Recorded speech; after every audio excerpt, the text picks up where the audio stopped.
It's a great pleasure for me to be revisiting this past. It was like 16 years ago, 17 years ago when I shot those images. That's me, Jean-Jacques Annaud. It's written on the screen. And in a way, we're going to see very soon on screen this, what we built.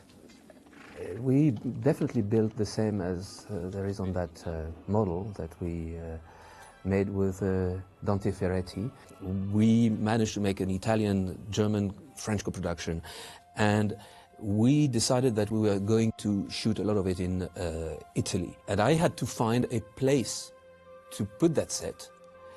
And I remember one day walking in the near Rome, in the countryside. It was a cold November morning, and I saw a hill, and that hill was so perfect for what I wanted, but I had no idea if I could get permission.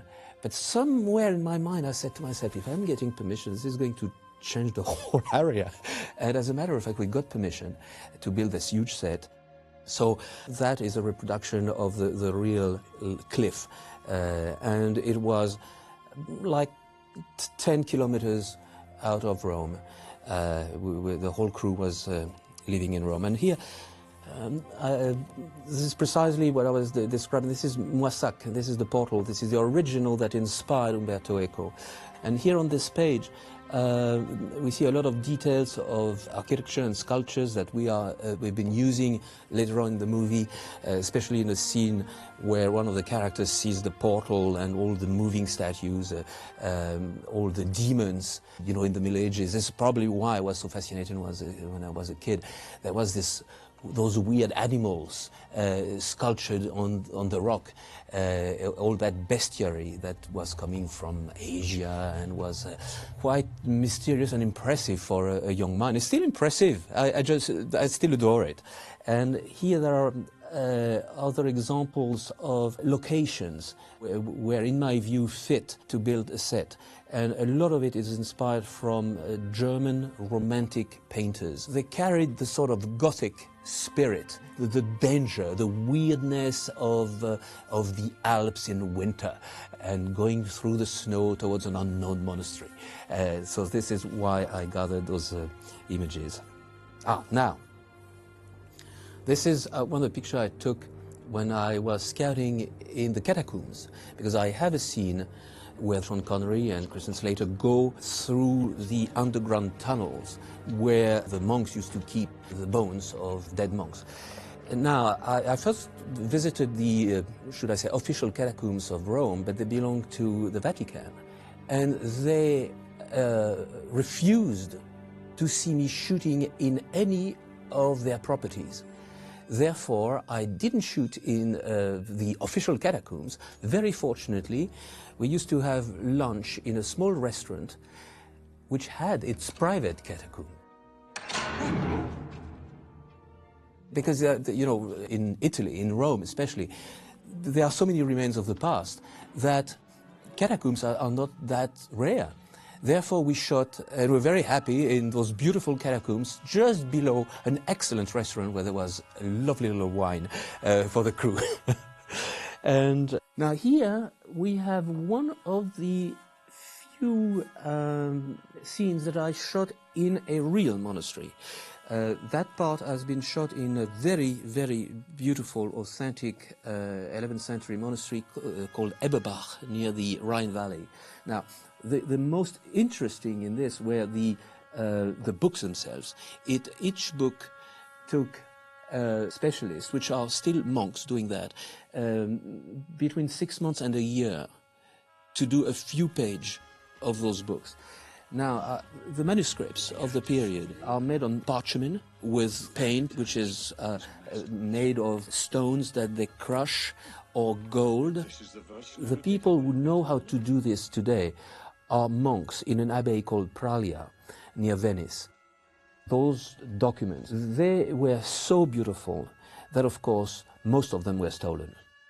During the night, we had police in this monastery, and, you know, German police with dogs is something quite impressive, yet One morning, I show up. I had left the close-up of the main manuscript for the next morning. I show up with Sean Connery. The page is gone. It was the most beautiful page, all made, handmade with gold leaves and all this. And I just could not believe that it had been stolen. We had to wait almost a year to have this page redone. And I remember shooting it like 2 weeks before the movie was released. Anyway, so that was Eberbach. And so you see Sean Connery here and young Christian Slater. Christian was just turning 16 on my set, I remember. And it was his debut, you know. He was starstruck with Sean, you know, when he said it to me the first day. He said, you know, I'm afraid, I'm so panicked because I didn't tell you before, but Sean Connery is my hero. In the film, Sean is the master and Christian is the pupil. And they did the same on the set. Sean was teaching him how to be an actor. Couldn't be a better training, you know. And Christian was a very gifted pupil. Here Sean is in his robe that we had woven in Morocco, because I wanted a real Franciscan robe that should be not dyed at all. It should be the color of real wool. And it was smelling and stinking wool. If you don't go through those details, your audience would not know why it doesn't look right, but they will feel it. Here, this is the labyrinth. This is inside the tower. Now, a little anecdote. Umberto Eco had described this labyrinth, and it appeared to me like having about 100 rooms, but he never talked of steps. Therefore, one day I was in Milan at his apartment. We were having dinner, and I said to him, Umberto, tell me one thing, how many rooms in the tower? Well, he said about 100. I said, this is what I gathered. And it's all on the same level. He said, yes. He said, oh my God, you're right. And I said, what you have is a pizza. It's an immense pizza, and it's not a tower. On the same movement, he runs in his library, and he comes back with 2 books, one by Escher, called The Staircases, and another by Piranesi, The Prisons. Together with Umberto, we created the film adaptation of his description, which is this maze of staircases and rooms. Are you still there? Yes. How do we get out? With some difficulty. If at all. Yes. Christian and Valentina Vargas. Ah, my God, that was something. Valentina was an extraordinary sexy girl.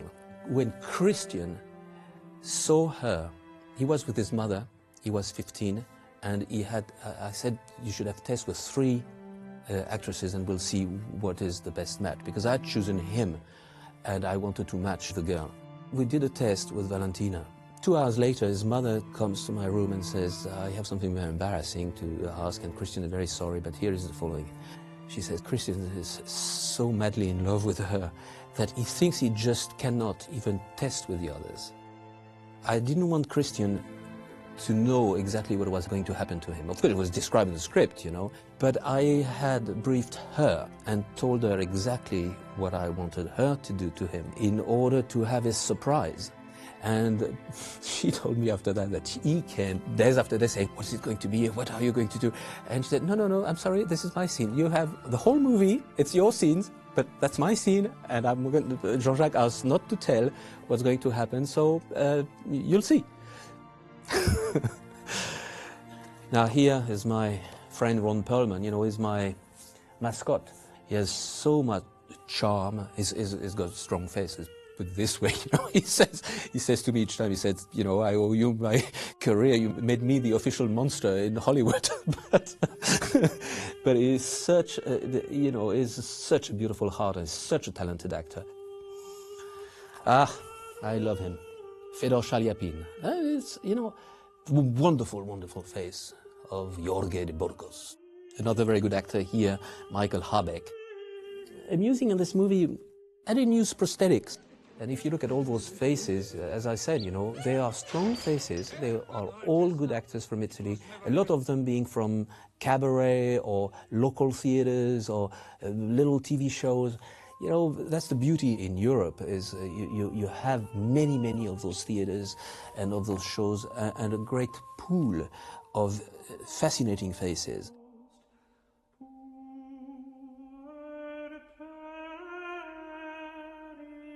What you see here is Tonino Dellicoli, famous lighting cameraman, DOP, who did all the last Fellini movies and the Pasolini's, great guy, always grumpy, called Brontolo in Italy. And he speaks during the scenes, because he's been trained in the old days of, you know, in Italy, the way they used to shoot was without sound.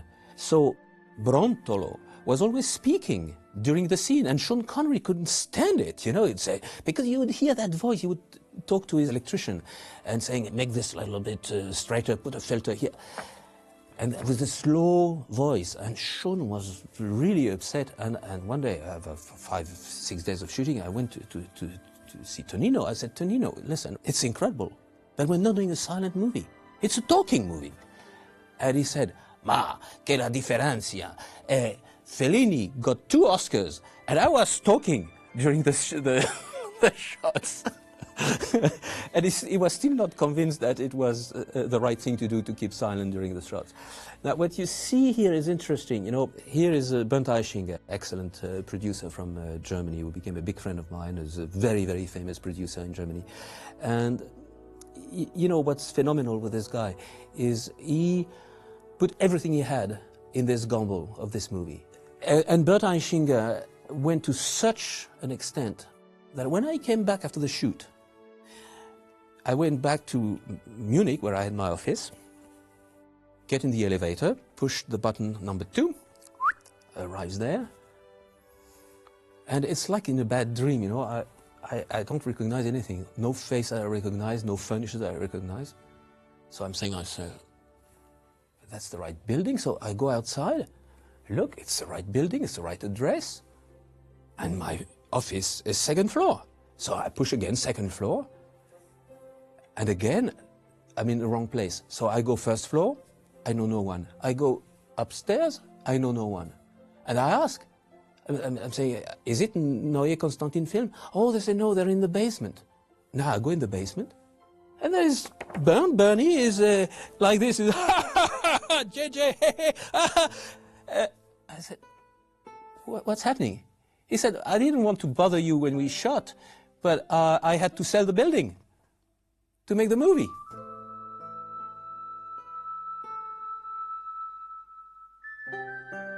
You know, this is how movies are made. Movies that follow the pattern, movies that are made with a star of the day, movies that make the easy way to please the executive, they never make it, really. They make it maybe the first week, you know, but they're forgotten.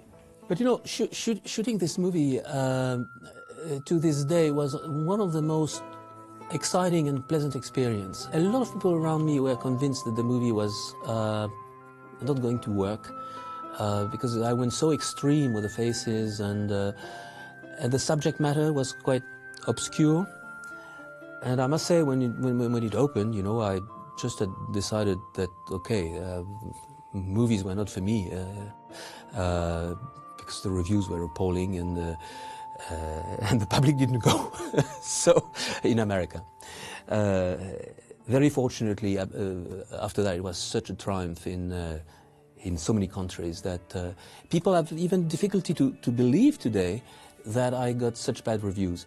But you know, this is the risk, and but I remember vividly. It's such a thrill to shoot in total freedom the movie that you have in your head, and it's fine if the public doesn't like it. And I still believe the same for each movie I'm doing. But I do remember looking at those images. You know, I can feel every moment where I was behind the camera. That scene, for instance. I want her to be happy. I want to save her from her poverty. Oh, dear. Why, oh dear? You are in love. Is that bad? For a monk, it does present certain problems. But doesn't St. Thomas Aquinas praise love above all other virtues? Yes. The love of God, Annaud. The love of God. I was so touched by the emotion that came from the reading by Sean and by Christian. I couldn't say cut. My throat was so tight and my heart was so full that I had to move in front of the camera and do this. Cut.